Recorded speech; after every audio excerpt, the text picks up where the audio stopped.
biha al-mushrikun. Allahun gjelle shanuhu wa gjelle gjelaluhu e falenderojmë. Atë e madhrojmë, prej ti ndihmë, mëshirë, udhëzim dhe falje kërkojmë. Bi pejgamberin ton, salavatet më të përzgjedhura i dërgojmë dhe dëshmojmë se nuk ka Zot tjetër të vërtet përveç Allahut. Dhe dëshmojmë se Muhamedi alayhi salatu wassalam është robi dhe i dërguar i tij. Allahu e dërgoi me shpalljen e fundit, Kur'anin adhimu sha'n, që të jetë udhëfyes për jetë të lumtur dhe të mirë në këtë dunja, dhe si të arrijmë kënaqësinë e Allahut dhe shpërblimet e tij të pafundta në xhennet. Allahun e falenderojmë që na e mundsoi të arrijmë muajin e bekuar të Ramazanit. Besimtarët e vërtet, besimtarët e përkushtuar, e ruajnë agjerimin e tyre, sikur me qenë ai agjerim pasuria e vetme të cilën e posedojnë. Transmetohet se ashabët, shokët e Muhamedit sallallahu alaihi wasallam, hynin në xhami gjatë ditëve të Ramazanit dhe thonin: "Ejani ta mbrojmë, ta ruajmë këtë agjerim, këtë ibadet për të cilin Allahu subhanahu wa taala në një hadith kutsi thot: agjerimi është për mua dhe unë shpërblej për ta." Agjerimi të nderuar vëllezër ka lloje të ndryshme. Ka njerëz që me të vërtetë agjerojnë, po ka njerëz të cilët prej agjerimit nuk kanë asgjë tjetër përveç urisë dhe etjes. Besimtari duhet të synon që agjerimi i tij të jetë rruga të cilën e ndjek për të arritur devotshmërinë, sepse qëllimi kryesor i agjerimit është që të bëhemi të devotshëm. Të nderuar vëllezër, çdo herë ku gjatë Ramazanit na kaplon lodhje, apo fillojmë që të mendojmë se u zgjat ky muaj i bekuar, t'ia kujtojmë vetes se ka shumë njerëz të cilët kishin shpresë, kishin dëshirë, edhe e lusnin Allahun që t'ua mundson që të arrijnë këtë muaj të bekuar, por ja, që ajo nuk u bë realitet. Thot një dietar: "Më duket, apo po thuaj se jam i bindur, që dëshira e atyre që janë në varr, në muajin e Ramazanit edhe jashtë Ramazanit, është që Allahu t'ua mundson, qoftë edhe vetëm një ditë prej ditëve të Ramazanit të agjerojnë." Do me thonë, dëshira e tyre, pasi që janë varrosur, pasi që ka përfunduar jeta e tyre në këtë dunja, është që Allahu t'i kthen të agjerojnë vetëm se një ditë prej ditëve të Ramazanit. Neve, elhamdulillah, Allahu këtë mundësi na e ka dhënë, edhe ne duhet të mos e humbim dhe të mos bëhemi për atyre të cilët e kanë shkatruar dhe e kanë dëmtuar veten e tyre, duke mos qenë të kujdesshëm për Ramazan. Të nderuar vëllezër, agjerimi i Ramazanit është një garë në të cilën garojnë dhe një garë të cilën e ka lavdruar Allahu subhanahu wa taala. Në Kur'an, Zoti i gjithësisë thot: "Wa fi dhalika falyatanafasil mutanafisun." Në këto adhurime le të bëjnë gara ata të cilët dëshirojnë të bëjnë gara, dëshirojnë të garojnë.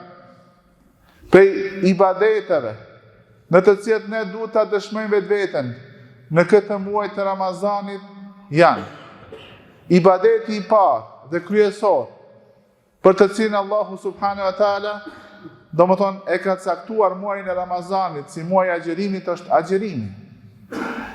Pejgamberi sallallahu alaihi wasallam thotë: "Nuk ka vepër më të mirë dhe më të dashur për Allahun përveç asaj veprës që Allahu ja ka bërë farz." Domethënë, në mesin e veprave që më së shumti do Allahu janë vepra që na i ka bërë farz.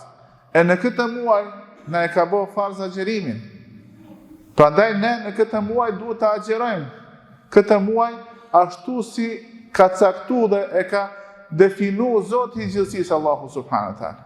Një dietar thotë: "Kur agjeron robi, le të agjeron edhe syri i tij, le të agjeron edhe gjuha e tij, le të agjeron edhe veshi i tij, duke u larguar nga çdo gjë që e humb vlerën apo e zvoglon sevapin, madje ndoshta edhe asgjëson, edhe e prish agjerimin e Ramazanit. Më pyeti një ditë një vëlla dhe tha, njeriu që flet pa lidhje, shahet apo bën gibet, ai prishet Ramazanin. Edhe këtu më kujtua një thënie e Ibn Abbasit, i cili thot, nuk mundna me e kuptu, as me e pranu, se është agjerues ai njeri i cili bën gibet. Do të thonë, sipas ti, sipas logjikës, mënyrës se si e kanë kuptuar agjerimin gjeneratat e para, nxënësit e Muhammed Mustafa sallallahu alaihi wasallam, thonë se nuk është e mundshme që një njeri në të njëjtën kohë me thonë unë jam agjerues, edhe më bëj gibet, edhe më ushaj, edhe më ndërsu dikën, apo me fol fjalë të cilët nuk i kanë hije. Gjuha të nderuar vëllezër, është shumë e rrezikshme dhe nëse diçka e dëmton apo e humb sevapin e agjerimit, është kjo gjuhë për të cilën fatkeqësisht njerëzit nuk janë të kujdesshëm. Nuk janë të kujdesshëm. E besimtari në këtë muaj e vënë në kontroll edhe veten e tij, po ashtu edhe gjuhën e tij, duke dashur të arrijë qëllimin e devotshmërisë. Muhamedi sallallahu alaihi wasallam në një hadith thot: "Men lam yada qawla az-zuri wal amala bihi, falaysa lillahi hajatun fi an yada ta'amahu wa sharabahu." Ai që nuk e le fjalën e kot, edhe nuk i le veprat sipas fjalës së kot, fjalës që është haram, fjalës banale, Allahu nuk ka nevojë. Allahu nuk ka nevojë që ai njeri ta le ushqimin, ta le pijen. Do me thonë, në një hadith tjetër thot, ka njerëz që falen dhe agjerojnë, dhe prej faljes e tyre nuk kanë dobi përveç lodhjes, dhe prej agjerimit e tyre nuk kanë asnjë përfitim përveç urisë. Do me thonë, ti të mbetet vetëm uria, sevap nuk ke. A për çfarë sevapi bëhet fjalë? Bëhet fjalë për sevapin të cilën Allahu Gjeleshanu e ka veçuar vetëm për veten e tij, për madhrinë e tij. Dhe thot, përveç agjerimit i cili është për mua, dhe unë shpërbej për ta. Realitetin, hakikatin, se kush agjeron, e di vetëm Allahu subhanahu wa ta'ala. Edhe ai e jep shpërblimin. Në një ajet Allahu thot: "Innama yuwaffa as-sabiruna ajrahum bighayri hisab." Me të vërtet durimtarve do t'ju jepet sevapi pa hesab, pa llogari. Komentuesit e Kuranit thot se për kë bëhet fjalë? Një prej kategorive të njerëzve për të cilët flet ky ajet është kategoria e agjeruesve, se tek agjeruesi bashkohen 3 llojet e sabrit. Sabri në kryerjen e obligimit, sabri në largimin prej mëkateve, edhe sabri durimi gjatë vështirësive, se agjerimi nuk është i lehtë, i ka edhe vështirësitë e veta. Po ashtu të nderuar vëllezër, në këtë muaj duhet ne vetveten ta dëshmojmë edhe në namaz. Nuk do të flasim sot për namazin farz që e kemi gjatë ditës, sabahin, drekën, iqindin, akshamin dhe yatsin. Do të flasim për namazin e teravive, i cili në kohën e pejgamberit sallallahu alaihi wasallam ka qenë i njohur me namazin e natës. Thot Muhamedi sallallahu alaihi wasallam: "Men qama Ramadan imanan wa ihtisaban, ghufira lahu ma taqaddama min dhanbi." Kush arrin ta kalon muajin e Ramazanit duke falë namazin e natës, domethënë namazin e teravive, me iman, me besim në Allahun dhe me bindje dhe shpresë tek shpërblimi i Allahut subhanahu wa taala, do t'i falen mëkatet që i ka bë më herët. Do t'i falen mëkatet që i ka bë më herët. Njerëzit, siç e tham, shpeshher pas ditëve të para të euforisë, fillojnë dhe e rallojnë shkuarjen në xhami. Edhe i rallojnë apo i zvoglojnë recatet e teravive që i falin. Këtyre njerëzve u përkujtoj atë që Allahu e thot në Kur'an për Ramazanin: "Ayyamun ma'dudat", ditë të numruara. Nëse shkojnë, nuk kthehen. Nëse shkojnë me veprat tuaja ose me mos veprat tuaja. Prandaj kujdes, o nderuar Allah. dhe motër e respektuar. Mundohu që të mbushish këtë muaj të bekuar me namazë vullnetare që i falim në kohën e teravis, apo në kohën, në pjesën e fundit të natës, me të cilën e fitojmë falin Allahu subhanahu wa ta'ala. Po ashtu këtu do ata ceki një gjë që shpesh herë kemi fol, edhe kemi përmend. Thot Muhamedi sallallahu alaihi wasallam, kush falet me imamin derisa të kthehet ta përfundon namazin, i shkruhet sikur e ka fal krejt natën. Tër nata i shkruhet sevap, sikur e ka kalu krejt natën në namaz. Për këtë shka ka ta vëllezër që nxitojnë, kanë punë shumë të rëndësishme. Do t'ju ftohet kafja, apo do të largohen shokët nga kafja ku e presin, dhe ta kujtoj këtë hadith të Muhamedit sallallahu alaihi wasallam. Ne jemi fjaçli, kemi nevojë për sevape. Pse mos më u bë sebeb me pak durim, 1 orë e 5 minuta, 1 orë e 10 minuta, që 2 orë të bëhen. Me këtë ti e fiton sevapin, sikur se e fal tërë natën. Je fal tërë natën. Për ibadete me të cilat veçohet ky muaj, dhe në të cilën ne duhet të bëjmë gara, është leximi i Kuranit. Kurani ka zbritur në këtë muaj. Shahru Ramadan alladhi unzila fihi al-Quran. Muaji i Ramazanit është muaji në të cilin Allah e ka zbritur Kur'anin. Dhe në këtë muaj i dashur jon Muhamedi sallallahu alaihi wasallam çdo ditë e ka lexuar Kur'anin para Xhibrilit. Para Xhibrilit. Edhe kjo është një traditë e cila ka mbetë si suneti Muhammed Mustafa sallallahu alaihi wasallam. Të mundohemi që sa më shumë të shoqërohemi me këtë libër të Allahu xhaleshanu. Libri i cili na e tregon rrugën, libri të cilin është shpëtimi jon, libri të cilin është krenaria jon. Por jo ta lexojmë të mekanikisht, por të mundohemi të ndalemi tek porositë e këtij Kur'anit, sepse ky Kur'an kur është shpall që t'i udhëzon njerëzit drejt asaj që është më e mirë dhe më e dobishme dhe më e drejtë për ta. Inna hadha al-Quran yahdi lillati hiya aqwam.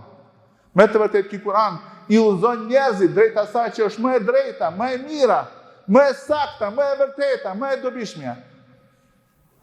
Muhamedi sallallahu alaihi wasallam thot: "Man qara harfan min kitabillah falahu 10 amthaliha." Kush e lexon një harf, një shkronjë, një germ, prej shkronjave të Kuranit. Mim është një shkronjë. Thot elifi është një shkronjë, lami është një shkronjë, mimi është një shkronjë. Ata të cilët ndoshta kanë vështirësi, le ta shfrytëzojnë këtë muaj ta përmirësojnë leximin e Kuranit, sepse Kurani të nderoj vëllezër, do të vjen ditën e gjykimit, së bashku me agjerimin dhe do të ndërmjetësojnë për ata që kanë lexuar Kur'an dhe për ata që kanë agjeruar për hir të Allahut, para Allahut xhaleshanuhu wa xhalla xhelaluhu. Të bën ndërmjetësues shefaxhi. Për ibadetën të cilat ne duhet të bëjmë gara në këtë muaj është sadakaja. Nuk është sadakaja vetëm para që i japim, apo zekatin që i japim, se është obligim për Allahut subhanahu wa taala. Sadaka e mundshme në këtë muaj është fjala e mirë, buzëqeshja, disponimi ndonjë vllaut, fjala subhanallah, elhamdulillah, Allahu akbar, përmendja e Allahut, këto janë sadaka. Këto janë argument për besimin dhe bindjen tonë. Prandaj, siç e tham në fillim, është e pamundshme një besimtar i cili krenohet me imanin e tij, tek gjuha e tij me dalë diçka që është pa lije, ta themi kështu, ose diçka që është haram. Por gjuha e tij vazhdimisht nxjerr fjalë të bukura, fjalë të mira, fjalë të ngushëllimit, fjalë të gëzimit dhe përgëzimit të besimtarëve, ose fjalë të përmendjes së Allahut. Muhamedi sallallahu alaihi wasallam thonë ashabët: "Kana ajwada an-nas", ka qenë njeriu më bujar, dhe ka qenë akoma më bujar në Ramazan, kur atë e takon të Xhibrili dhe yudarisuhu al-Quran, dhe para Xhibrilit, siç e tham më herët, e lexonte Kur'anin Muhamedi sallallahu alaihi wasallam. Kana ajwada min rihin mursala. Për me përafru se sa bujar ka qenë Muhamedi sallallahu alaihi wasallam. Ati kanë ardhur plaçkat e luftës, ato që e kanë fituar musliman. A e dini të nderoj vëllezër, se ajo pasuri tek i dërguari i Allahut nuk ka mbet më shumë se 3 ditë. Më shumë se 3 dita që e ka pa e ka shpenzu. Shtëpia e tij, po ta shihnim, ka qenë shtëpi modeste, në të cilën njeriu e shet qartë. A çka e ka thonë Omerit? Ja Omer, a nuk je razi që për ta të jetë kjo dunja, për qafirët me qenë kjo dunja, nërsa për ne me qenë ahireti. Walal akhiratu khairul laka min al-ula. E me të vërtetë ahireti për besimtarët është më i mirë se sa kjo dunja, që jetojmë që është dunja kalimtare dhe çdo gjë në të do të zhduket, do të shkatrohet dhe do të mbesin vetëm veprat tona që i kemi bë, me të cilat do të dalim para Allahut subhanahu wa taala. Muaji Ramazanit është po ashtu muaji i lutjes, duas. Muhamedi sallallahu alaihi wasallam thot, agjeruesit i pranohet lutja në momentin e iftarit. Ose hadithi tjetër ku thot, 3 lutje janë të pranuara. Lutja e agjeruesit, duaja e agjeruesit, duaja e atij që i bëhet padrejtësi dhe duaja e atij që është udhëtar. Ti shpejtëzojmë. Këto e ke mundësinë e artë.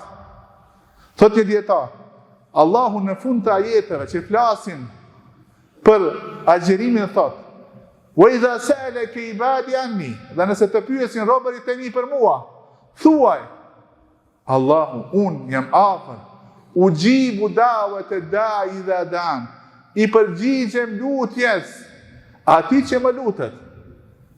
Thot këtë komentuesi, Tahir ibn Ashur, Allahu e mëshiroft, në këtë ajet e kemi shenjën, alametin se duaja e agjeruesit pranohet, po ashtu se muaji i Ramazanit është një moment i volitshëm, mundësi e artë, mundësi e diamantit, që ne t'i drejtohemi Allahut me hallet tona, me dertet tona, me kërkesat tona, dhe t'i kërkojmë prej kujt? El Qadir, ai i cili mjafton të thotë bëhu dhe ajo bëhet. Allahu në Gjeleshanu e lutë që të në mëshiran, që të në uzan, që të bën këta agjerim që e bëjmë në këtë muaj, argument për neve, jo argument kundër neve. Dhe të bën për atyre të cilët, në xhennet do të hinë në përmjet portës derës që quhet Rayyan, dera e veçantë për agjeruesit. Barakallahu li wa lakum fil Qur'anil Karim. Wa nafa'ani wa iyyakum bima fihi min al-ayati wal-dhikri al-hakim. أقول قولي هذا وأستغفر الله لي ولكم فاستغفروه إنه هو الغفور الرحيم.